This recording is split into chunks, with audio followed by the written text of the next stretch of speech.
Hey everyone, welcome to my channel and welcome to my series of Ascendants.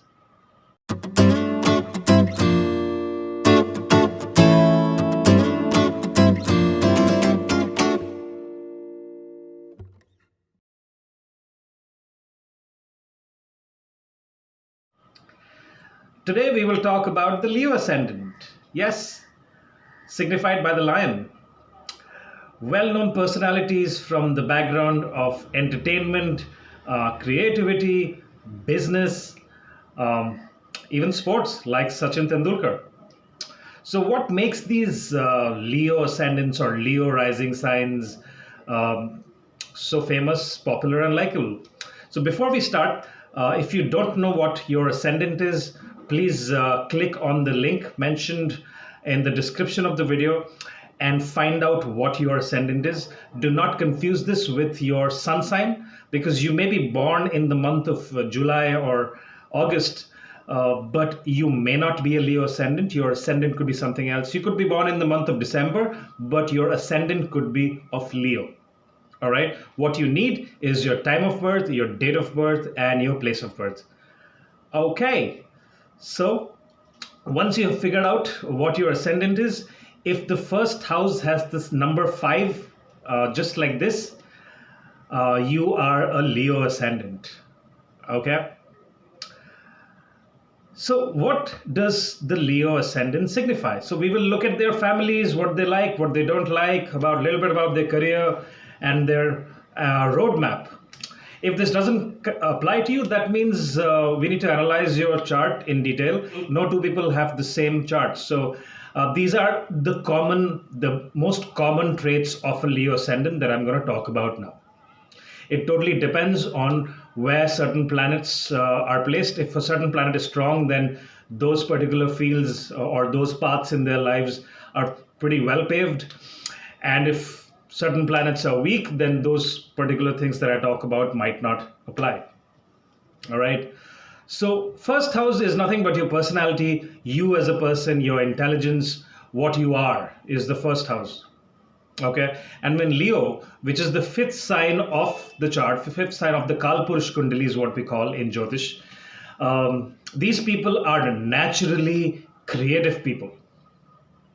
Okay, certain things that they just need a slight edge on, and they would prosper. If someone, so these people, if you have a Leo child, okay, and you are struggling to pick which direction or which career path they go to, this is what you should do. Okay, if you have a son or daughter and you want to figure out whether I should make him a sports person or make her a musician or a business person, just blindly put them into the creative field. Okay, because it comes naturally to these guys. Okay, so Leos are known for being great charmers as well because their third house is ruled by Libra and they have great communication skills. Also, great leaders are seen with the Leo ascendant. Okay, we will go house by house to analyze their chart in detail, but certain houses are like very prominent in a Leo.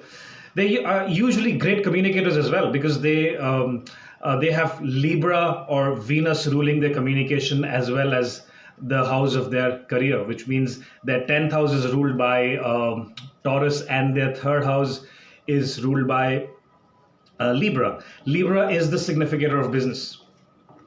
Okay, so business communication comes naturally to these people. Let's look at Steve Jobs or Richard Branson. Okay, when they are up there on the stage, people listen to them. May not apply with other businessmen. You might see other businessmen who are probably great businessmen, but when they come up on the stage, they don't have that charisma about them. Okay, but if you are a Leo ascendant and you're running a business, you know what? You will have great command when you go up there. The way you speak, people will just be mesmerized. Right, so Leos have a lot of charisma in about them. They're also very fun people. People like their company a lot. Okay, because like I said, they are the fifth. They are the significators of the fifth house. Okay, and what is the fifth house? Fifth house is about fun. So these people really know how to have fun, right? And if they are in a group of friends, they will stand out. They like being under the spotlight.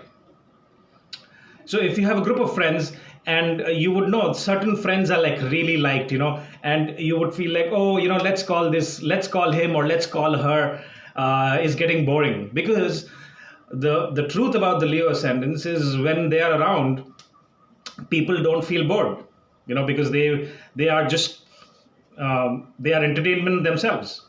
Okay, I happen to hear see a few speeches by Steve Jobs, late Steve Jobs, and some of his product launches, and how he introduced the products were like absolutely fantastic, right? So find out the same about other Leo ascendant. I think even Shah Rukh Khan and Rajnikant, they are quite appealing, even off the screen, when you hear their interviews, and when they are not so-called acting, right? So that's the Leo ascendant. They're also very headstrong people, right? They have the traits of a lion. They know when to back down, and they know when to go on. So that's something good about them. So they're signified by the king. So Leo is called the king of the zodiac. So wherever Leo sits, that particular place in the zodiac is supposed to light up, because it is the significant the lordship of Leo is sun, right? And sun is very bright, we all know. So those traits are there in Leo. Okay, and with those positive traits, some negative traits also come in, because Leo people usually struggle with ego. Okay, they don't like to hear no. They're not very receptive with rejection. A king doesn't like to hear no, you know. Okay, they could have ego problems at work. They could have ego problems with their spouses, right? So if we look at their spouses, we look at their spouses through the seventh house, okay? And Aquarius sits there in the seventh house. And if you look at their sixth house of their daily work, their enemies, it's also ruled by Saturn. So they usually have trouble with their spouses because of ego problems, because they don't want to back down, right? And since Aquarius is a very interesting sign, right? It's also it's a mysterious sign, because they rule, Aquarius rules their seventh house of their spouse, their partners. We need to understand Aquarius a little bit. So firstly, no, just like Leo, no planet exalts or debilitates in the sign of Aquarius. Okay, if you don't understand what this means, I will make a video about exaltation and debilitation. In plain layman language, what it means is certain planets are at their best in certain signs, and certain planets are at their worst in certain signs. Okay, for example, Moon is at its best in Taurus, and it is at its worst in Scorpio. Okay, so Leo and Aquarius happen to be signs where no planet exalts or no planet debilitates. But the problem is, Sun and Saturn are not supposed to get along as per the texts of the ancient saints. Okay, although Saturn is supposed to be the son of Sun, but they have some major problems. Okay, because Saturn itself is a very dominant planet. Okay, Saturn wants to rule his own kingdom. Saturn wants to be the king. Saturn doesn't consider Sun as a king. So there is a problem with their relationships. Leo, man or woman, will have problems with their relationships, with their marriages, with their relationships. And the problem most likely will be because of ego. Okay. So also Sun is a fiery sign. Sun is full of fire. So Leo is a fiery sign. Okay. So these people um, also can get very aggressive at times if they believe in certain things, or if they want to, for example, if they are running a business, they could they could really push their people to their limit to attain a certain thing, right? See, these are some negative traits of Leo. All right. um, but on the brighter side, Leo ascendants are also known to be very, very hardworking people, which means if they want to achieve something, they will put in their heart and soul to achieve that. For example, Sachin Tendulkar. Okay, so um, knowing something about his life is Sachin, for the Western audience, the ones that don't know Sachin Tendulkar, he's one of the most legendary cricketers of the world. All right. Um, Apparently he would practice for hours during his teenage years, and which is one of the reasons he was able to be such a successful cricketer. He's not known for his charismatic personality, but he has found the way to stardom and success because of sheer hard work. Okay, I think most likely even Leonardo DiCaprio is a Leo ascendant. Okay, uh, he's done his bit of struggle. He's done a lot of practice to upgrade, to upskill himself to become a good actor, right? So hardworking, very hardworking people. We've already discussed their third house of their communication. So since leadership comes naturally to them, and Libra sits in their house of communication, these people could be masters in business communication, which means they will talk only when it's required. So you might have Leo ascendants that that might not talk much, but when they talk, they make sense. Okay, and since Taurus rules their 10th house of career and what they're supposed to do, so they could become very good business people. 8 out of 10 times Leos are business people because, like I said, their 6th house is ruled by Capricorn, which is Saturn. Saturn and Leo don't get along really well, so their daily jobs don't really work out much in most cases for Leo ascendants, because Leos are the creative people. Okay, and they need to work for themselves. They don't like to take orders from someone. They don't like the whole idea of a boss on them, or a manager that they have to listen to every other day, because Leos are the kings, remember?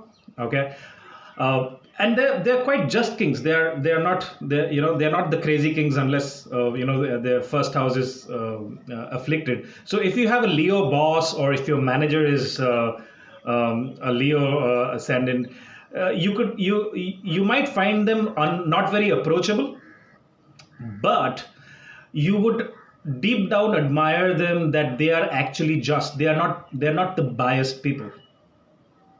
Okay, so they will if someone is doing well, they would reward them, and no matter how good someone is, and if they're not performing well, they would they would not appreciate that, and they would make it very they'll be very vocal about it. Okay, so just like Aries, they are also at times they're very straightforward about their communication, but they are again kind of balanced. They're very diplomatic. Since they make great leaders, they're diplomatic, so they will not suddenly say something that will that would really be offensive to someone. Okay, so that's about their work and how they speak. With their younger siblings, because third house is also the house of younger siblings, so they like to partner with their younger siblings. They're absolutely fine that since Venus rules their third house, they have they're fond of their younger siblings. There's I don't see a problem. I don't see any problems with their younger siblings. They would like to include them in business partnership as well. Right. Now let's look at their second house of their accumulated wealth, and let's look at their 11th house where Gemini sits. And why are we discussing these two houses together is because um, it is governed by Mercury. All right. And whenever Mercury is governing these two houses, Mercury becomes a very, very important planet for you. Okay. And what is Mercury? Mercury is also the significator of communication. Mercury is the significator of business. Okay. And like I said, in 8 out of 10 cases, Leos achieve that great success or great wealth through business. They, working under someone isn't something that Leos like to do. Although you might find Leos who have worked for 25, 30 years because their sixth house is very strong. Okay. Um, or their sun is afflicted somewhere, right? But in most cases, if Mercury is well placed and if Saturn is really well placed, they should just close their eyes and look at some form of business which is to do with entertainment, creativity, like the film industry. It's just fantastic for them. We have the best, we have some of the best and the most famous personalities in Hollywood and in the Indian film industry who are Leo Ascendant. I believe even Sanjay Dutt is also Leo Ascendant. So we have Shah Rukh Khan, Sanjay Dutt, Rajnikant, and if we like deep, if we dig in, we'll probably find lots of Leo Ascendants, right? So if you're a Leo Ascendant and if you are listening to this and you're planning on working for yourself, planning to start a business, don't wait, just go for it. Okay. Because if this is what you want, if you want to make it big, if you want the big gains from the second house and from the 11th house, remember these are the two houses that are ruling your wealth. Your second house, which is governed by Virgo, okay, is also ruled by Mercury, right? And your 11th house, which is governed by Gemini, is ruled by Mercury. So if wherever Mercury sits is where you need to focus on. So analyze your chart properly. And if you have a business plan, don't invest too much, but first make a trial run and see if that works or not. And if you're having great difficulty working with your boss, Leo Ascendants, you would notice that if you're working, if you're on a government job or if you have a private job, you would see that there will be ongoing trouble with your boss or someone superior. You could also have trouble with your employees. Okay, so because Saturn signifies that, and remember Saturn and Sun do not get along. So which is also the problem with they have their spouse, because Saturn rules their 7th house of their married life. Okay, so since Virgo sits in their second house, their family could be also from the business background. They could be into banking. They could be into some kind of analysis. They could run a business. Their family is usually very intelligent because Virgo is the sign of intelligence. Okay, and their older sibling, which is also their 11th house, could be very communicative. Okay. If we look at the Leo ascendant, so if Leo, since Gemini sits in their 11th house, and 11th house is the house of friends and networking and the world outside, and if Gemini sits there, so it comes, it all signifies communication, right? So they love communication with the network, with their friend circle, and eventually their gains come from there. So public speaking comes, they make great public speakers because Gemini rules their 11th house, right? Okay, so now let's look at their 4th house where Scorpio sits. And 4th house is their home, their mother, where it's their comfort zone. And since Scorpio sits there, and Scorpio is ruled by Mars, remember Mars is the most yoga karak. Yoga karak means the most beneficial planet for Leo ascendant, because Mars not only rules their 4th house but also rules their 9th house of principles, long distance travel, of their gurus, of their father, right? And 4th house is their mother. So interesting, their Mars energy in their home and in their father. So which means they may have trouble with their mom and dad. And the reason because is usually Leo kids are very difficult to be understood. Okay, you cannot try to suppress Leo kids. All right, the more you suppress them, the more you will invoke their lion energy, and they would want to fight back. All right, and since Leos have this Scorpio and Aries, Mars energy, and Mars is a very aggressive planet. Mars energy, they need proper guidance from their mom and their dads. Right? They are also very secretive about their things at home. They might not, you may have a Leo friend, but he might not want to tell you about, you might not know where he lives as well. They're secretive about their things at home. They will not want to talk about it. Okay, and since ninth house is also the house of their religion and their principles, they might they might be very aggressive. So if a Leo is a Hindu or a Christian, they might aggressively preach that towards you. Hey, you know what, there was Lord Krishna and there is Lord Rama, and you should believe in this because this was true, and would really try to convince you that with, and even if it's a Christian, they will say, yeah, Jesus was there, and you should believe in Jesus. All right, so they could be aggressive preachers because Mars is in their ninth house, right? So let's look at their fifth house. Fifth house is Jupiter. Jupiter becomes again a very, very beneficial and a yoga-karak planet for Leo Ascendant. So if you're a Leo Ascendant, Mars and Jupiter, if your Mars and Jupiter is very well placed, then you're pretty good. You should make sure that you go towards those fields in your life. Okay, because fifth house is the house of intelligence and it is ruled by Jupiter. Okay, and their children could be children could follow a lot of principles. Their children could be gurus to them. They could learn things from their children, right? Their children could be also religious because Sagittarius sits there. Their children could be very fond of traveling. They could be very fond of traveling with their children, taking their children out on a 3 or 4 months outing and stuff is something that they would like. They would love spending time with their children, right? We've already discussed the sixth house and the seventh house.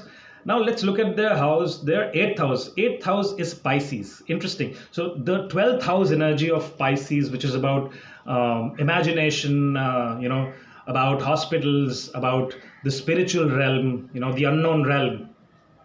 And that all comes into the eighth house of secrecy, of research. So they love to find out about the occult. They are very, very fond of astrology as well. A lot of Leo ascendants could make very good astrologers because they really want, so there's a connection between their 12th house and their 8th house. So especially if their moon sits in, their 8th house, they could really, really have great intuition. Okay, they could, they could have that sixth sense going on for them, that they just know what is going to happen. So they could be very intuitive people. Since Pisces sits in their 8th house of secrecy, about sudden events. Okay, that was my analysis of the Leo Ascendant. If you like this video, please hit the subscribe button. And if you are interested in these kind of things, if you want to know more about Vedic astrology, please stay tuned. And also visit my website, www.swamisaptaparni.com, if you'd like a consultation or if you would like to talk to me, and I'll be happy to talk to you. So thank you so much for your time, and you all have a very good day. Bye-bye.